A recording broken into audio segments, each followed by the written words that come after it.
Welcome to the Leo. Jaganmohan Reddy అవినీతి దేశ సరిహద్దులు దాటి ఇప్పుడు ఖండాంతరంగా కూడా వ్యాపించింది. నిన్నటి వరకు దేశంలోని సిబిఐ లేకపోతే ఆ ఈడీ వంటి సంస్థలు మాత్రమే ఇన్వెస్టిగేట్ చేసినటువంటి ఈ అవినీతి కేసులను ఇప్పుడు అమెరికాలోని FBI ప్రపంచంలోనే ఒక అత్యున్నత దర్యాప్తు సంస్థగా పేరొందినటువంటి FBI కూడా రేపు జగన్మోహన్ రెడ్డి మీద ఇన్వెస్టిగేషన్ చేసే అవకాశం ఉంది. నిన్న సాయంత్రం నుంచి ప్రధానంగా దేశంలో జగన్మోహన్ రెడ్డి చర్చనీయాంశంగా మారాడు. విషయం అందరికీ తెలిసే ఉంటుంది. ఆదాని సంస్థలతో ఏదైతే ఆ సౌర విద్యుత్ ఒప్పందాలు కొనుగోలుకి సంబంధించి రాష్ట్ర ప్రభుత్వం ఒప్పందం చేసుకుందో ఆ కోవలో ఆదాని నుంచి జగన్మోహన్ రెడ్డి 1750 కోట్ల రూపాయలు లంచంగా తీసుకున్నాడు అనేది ప్రధానమైన ఆరోపణ. దానికి FBI చెబుతున్నమాట, మా దగ్గర ఆధారాలు కూడా ఉన్నాయని.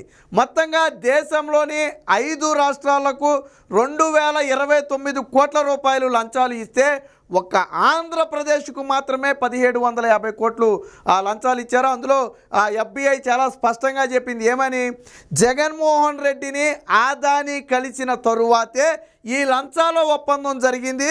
వాళ్ళు 3 భేటీల తరువాత మాత్రమే ఈ ఒప్పందాలు కుదిరాయి. ఈ భేటీల్లోనే ఈ లంచాల ఒప్పందం కుదిరింది.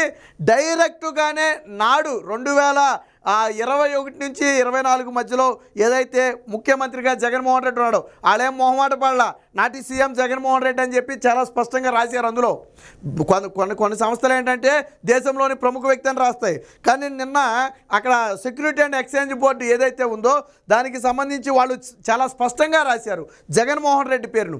ఇప్పుడు ఇదే పెను ప్రకంపనగా మారింది. నిన్నటి నుంచి ఈ రోజు వరకు వైసీపీ నేత ఒకరు కూడా దీని మీద నోరు మెదపలా.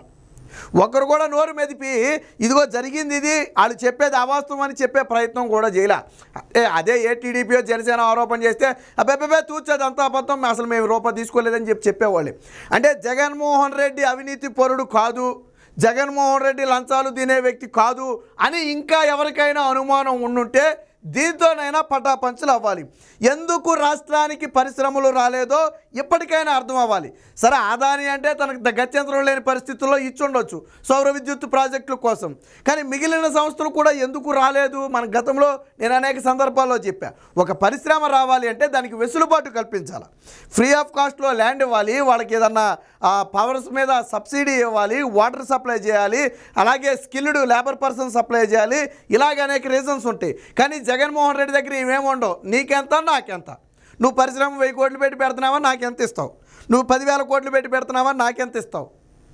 అందుకే రాష్ట్రానికి పరిశ్రమలు రాలా. జగన్మోహన్ రెడ్డి గతంలో కియా పరిశ్రమ పరిస్థితి కూడా ఏంటి, వైసీపీ ఎంపీ లంచం అడిగాడని చెప్పే కదా నాడు పెద్ద దుమారం రేగి వాళ్ళు ఎక్స్టెన్షన్ ప్లాంట్ని తమిళనాడులో పెట్టుకుంటామంటే జాతీయ స్థాయిలో చీకొడితే మళ్ళీ అప్పుడు అన్నీ మూసుకుని ఏదో మొత్తానికి సర్ది చెప్పి కియా ప్లాంట్ వెళ్లకుండా అడుగునే ప్రయత్నం చేశారు. అంటే జగన్మోహన్ రెడ్డి హయాంలో రాష్ట్రానికి ఎందుకు పరిశ్రమలు రాలేదు అంటే జగన్మోహన్ రెడ్డి అవినీతి పరుడు. రాష్ట్రంలో పరిశ్రమలు పెట్టాలి అంటే జగన్మోహన్ రెడ్డికి లంచాలు ఇవ్వాలి. ఇప్పుడు నిన్న మొన్నటి వరకు తెలుగుదేశం జనసేన బీజేపీ విమర్శలు చేస్తే కొట్టి పడేశారు, వాళ్ళ మీద విర్రవీగారు, బాగానే ఉంది. మరి ఈరోజు federal bureau of investigation FBI ప్రపంచంలోనే అత్యుత్తమ దర్యాప్తు సంస్థలలో ఒకటి. దీనికి మన దేశానికి సంబంధం లేదు, దీనికి చంద్రబాబు నాయుడికి సంబంధం లేదు, దీనికి పవన్ కళ్యాణ్కి సంబంధం లేదు. వీళ్ళు ఏమన్నా వాళ్ళతో చెప్పించారేమో అని ఇంకా ఎవరికైనా బుర్ర తక్కువ వాళ్ళు ఉండే వాళ్ళ కోసం చెప్తున్నాను నేను ఇది.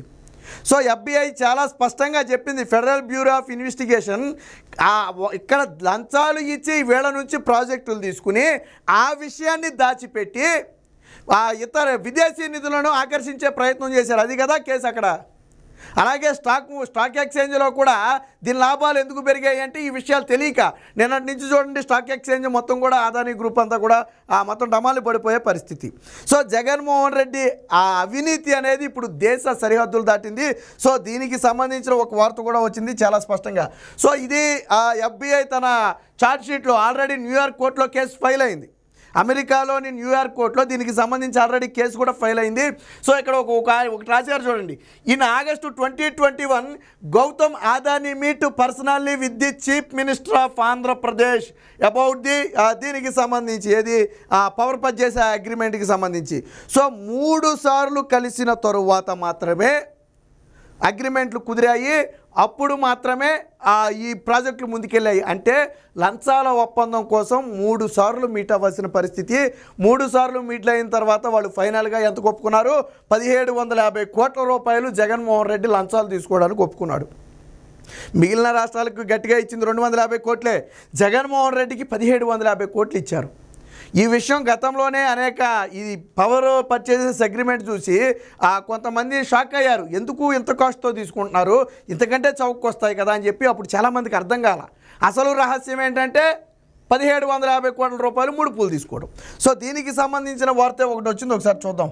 సో ఇక్కడ చూడండి, జగన్ అదానీ లంచాల కహానీ, సౌర విద్యుత్ కొనుగోలులో భారీ గోల్మాల్, రాష్ట్ర ప్రభుత్వాలకు అదానీ లంచాల ఎరా, నాడు జగన్కే 1750 కోట్ల ముడుపులు, మిగతా రాష్ట్రాలన్నిటికీ 280 కోట్లే. జగన్తో భేటీ తరువాత మాత్రమే కుదిరిన జగన్మోహన్ రెడ్డి అంత ఆషామాషిగా ఒప్పుకోడు. ఏదైనా సరే పర్సనల్గా తనను మీట్ అవ్వాలి, ఇంత లంచం ఇస్తామని ఒప్పుకోవాలి, అప్పుడు మాత్రమే అగ్రిమెంట్లు జరుగుతాయి. దానికి ఉదాహరణే మొన్న జరిగినటువంటి ఈ ఘటన. న్యూయార్క్ కోర్టులో న్యాయశాఖ ఛార్జ్షీట్, గౌతమ్ అదానీ అరెస్టుకు కోర్టు జారంటూ ఇదంతా కుండబద్దలు కొట్టిన అమెరికా స్టాక్స్ సంస్థ అని చెప్పి చెప్పడం జరిగింది. అసలు ఈ మొత్తాన్ని కూడా బయటపెట్టింది కూడా అమెరికా స్టాక్స్ సంస్థే. ప్రధానంగా జగన్మోహన్ రెడ్డి పేరు నిస్సంకోచంగా రాసింది కూడా అమెరికా స్టాక్ సంస్థే. ఆంధ్రప్రదేశ్ చీఫ్ మినిస్టర్ జగన్మోహన్ రెడ్డి అని చెప్పి చాలా స్పష్టంగా పేరు కూడా రాయటం జరిగింది. సో ఇది మొత్తంగా ఆ ముడుపుల బంధం ఏదైతే ఉందో 229 కోట్ల రూపాయల లంచాలు అయితే అందులో 1750 కోట్ల రూపాయలు జగన్మోహన్ రెడ్డి ఇచ్చారు. ఇదేమి తెలుగుదేశం పార్టీ చేసిన ఆరోపణ కాదు, మన దేశానికి చెందిన సిబిఐ ఈడీలు తెలిసిన సంగతి అంతకంటే కాదు. America stock exchange commission SEC, ఆ దేశ దర్యాప్తు సంస్థ FBI మరియు న్యాయశాఖ కలిపి నిగ్గు తేల్చినటువంటి విషయాలు. దీనిపై ఈస్ట్ డిస్ట్రిక్ట్ న్యూయార్క్ కోర్టులో అభియోగాలు కూడా నమోదు చేయడం జరిగింది. ఇది మొత్తంగా అమెరికాలో బయట పెట్టిన అక్రమ బంధం, న్యూయార్క్ కోర్టులో కేసు అభియోగాలని చెప్పారు. ఇదే అంటే జగన్మోహన్ రెడ్డి పుణ్యమా అని చెప్పి జగన్మోహన్ రెడ్డి లంచాల ఈ దాహానికి వ్యాపారవేత్తలు కూడా ఈరోజు ఇరుక్కుపోవాల్సిన పరిస్థితి. వాస్తవానికి అదానీ అనే వ్యక్తి లంచం ఎందుకు ఇచ్చాడు? జగన్మోహన్ రెడ్డి ఒప్పందాలు చేసుకోవట్లేదు కాబట్టి. అదే ఇతర ప్రభుత్వాల్లాగా ఒప్పందాలు చేసుకుని ఉంటే అసలు ఈ వ్యవహారమే ఉండేది కాదు. నేను చెప్పా గతంలోనే, మనకు పెట్టుబడులు రావాలంటే నీకెంత నాకెంత. జగన్మోహన్ రెడ్డి హయాంలో జరిగేది ఇదే. అందుకే రాష్ట్రానికి పెట్టుబడులు రాలేదు. సో దీనికి సంబంధించిన మరొక వార్త కూడా వచ్చింది, ఒకసారి చూద్దాం. జగన్కు అదానీ లంచం 1750 కోట్లు.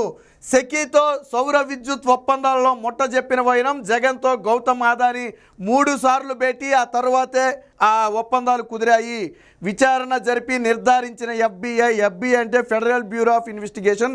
ఇది అమెరికాకి చెందినటువంటి ఒక అత్యుత్తమ దర్యాప్తు సంస్థ.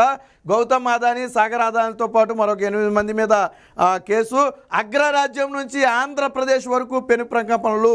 జగన్మోహన్ రెడ్డి అవినీతి అనేది నిన్నటి వరకు ఆ దేశం లోపల మాత్రమే ఉందని చాలామంది అనుకునేవాళ్ళు. కానీ ఇప్పుడు దేశం దాటి అమెరికా లాంటి ఒక ప్రపంచంలోనే వేగంగా అభివృద్ధి చెందినటువంటి అమెరికా లాంటి దేశాల్లో కూడా జగన్మోహన్ రెడ్డి అవినీతి విలయతాండవం చేసింది.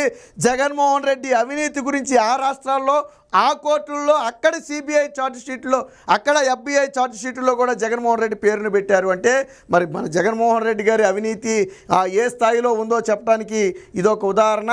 ఇది ఇప్పుడు 2 తెలుగు రాష్ట్రాల్లో కూడా ఈ జగన్మోహన్ రెడ్డి అంశం తీవ్ర దుమారాన్ని రేపుతుంది. ఇప్పటికే రాష్ట్రంలో జగన్మోహన్ రెడ్డి మీద కఠిన చర్యలు తీసుకోవాలి, దీని మీద ఇప్పుడున్నటువంటి కూటమి ప్రభుత్వం పూర్తిస్థాయి విచారణ కూడా చేయాలని చెప్పి కొంతమంది బలంగా డిమాండ్ చేస్తున్న పరిస్థితి. సో నిన్న మొన్నటి వరకు జగన్మోహన్ రెడ్డి అమాయకుడు, జగన్మోహన్ రెడ్డి మీద అబాండాలు వేస్తున్నారు, జగన్మోహన్ రెడ్డి రూపాయి తీసుకోవడం తెలియదని చాలామంది భావించే వాళ్ళు ఉండుంటారు. వాళ్ళందరికీ ఈరోజు FBI చేసినటువంటి ఆరోపణ అనేది ఒక చెంపపెట్టు లాంటిది. ఇదేమి మీకు మాకు లొంగేది కాదు. లేదా చంద్రబాబు నాయుడు, లేదా పవన్ కళ్యాణ్, లేదా నరేంద్ర మోదీ కూడా FBIని మేనేజ్ చేయలేని పరిస్థితి. నరేంద్ర మోదీ కూడా ఆ దేశ దర్యాప్తు సంస్థలు ఏం చేయలేవు. అక్కడ చట్టాలు మన దగ్గర ఉన్నట్టు లొసుగులతో ఉండే చట్టాలు కాదు, నాయకులు మేనేజ్ చేసే చట్టాలు అంతకంటే కాదు. ఇప్పుడు అమెరికా అధ్యక్షుడిగా ఉన్నటువంటి ఆ ట్రంప్కు కూడా గతంలో అక్కడ కోర్టులు శిక్షలు విధించిన ఘటనలు ఉన్నాయి. ఎందుకంటే అంత పవర్ఫుల్గా పనిచేస్తాయి కోర్టులు, వాటిని ఎవరు ఇన్ఫ్లుయెన్స్ చేయలేరు. సో అంత బలమైనటువంటి కోర్టుల్లో జగన్మోహన్ రెడ్డి పేరును వాడారు అంటే ఏ స్థాయిలో జగన్మోహన్ రెడ్డి అవినీతి ఉందో అర్థం చేసుకోవచ్చు. దీనికి సంబంధించి ఇంకో వార్త కూడా ఉంది, ఒకసారి చూద్దాం. అంతర్జాతీయ స్థాయికి జగన్ అవినీతి, ఇప్పటి వరకు సిబిఐ ఈడీ కేసులే, ఇకపై FBI కేసులు కూడా ఎదుర్కోవాలా. జగన్మోహన్ రెడ్డి పాపం ఎలాంటి వాడంటే దేశంలో ఉన్న దర్యాప్తు సంస్థలు సరిపోవడం లేదని ప్రపంచంలోని అత్యున్నత దర్యాప్తు సంస్థ అయినటువంటి FBI చేత కూడా రేపు ఇన్వెస్టిగేషన్ చేయించుకోవాల్సిన పరిస్థితి వచ్చింది. ఏమో రేపో మాపో FBI నుంచి జగన్మోహన్ రెడ్డికి నోటీసులు వచ్చిన ఆశ్చర్యపోవక్కర్లా. మన కేంద్ర ప్రభుత్వానికి జగన్మోహన్ రెడ్డి మీద ఇలా విచారణ చేస్తున్నామని కేంద్ర ప్రభుత్వానికి సమాచారం ఇచ్చినా ఆశ్చర్యపోవాల్సిన అవసరంలా. ఎందుకంటే ఆల్రెడీ కేసులు అమెరికాలో నమోదయ్యాయి కాబట్టి దాని మూలాలు వెతికే పనిలో వాళ్ళు ఎక్కడిదాకైనా వెళ్ళటం అనేది వాళ్ళకి జరుగుతూనే ఉంటుంది. సో ఇప్పుడు జగన్మోహన్ రెడ్డి తాజాగా సిబిఐ ఈడీ ఎన్ఫోర్స్మెంట్ డైరెక్టరేట్ కేసులతో పాటు ఇప్పుడు federal bureau of investigation America కేసులు కూడా ఎదుర్కోవాల్సిన పరిస్థితి వచ్చింది.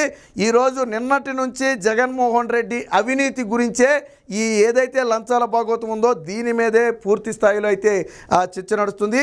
ఇది కేవలం మనకి కంటికి కనపడింది, అది కూడా అమెరికా లాంటి దేశాల్లో కాబట్టి దాని బండారం బయటపడింది. అదే ఇతర దేశాల్లో అయితే జగన్మోహన్ రెడ్డి మేనేజ్ చేసేదిలేము, బయటికి రాకుండా అందులో సగం లంచాలు ఇచ్చేసి, కాకపోతే అక్కడ చేయలేడు కాబట్టి బయటపడింది.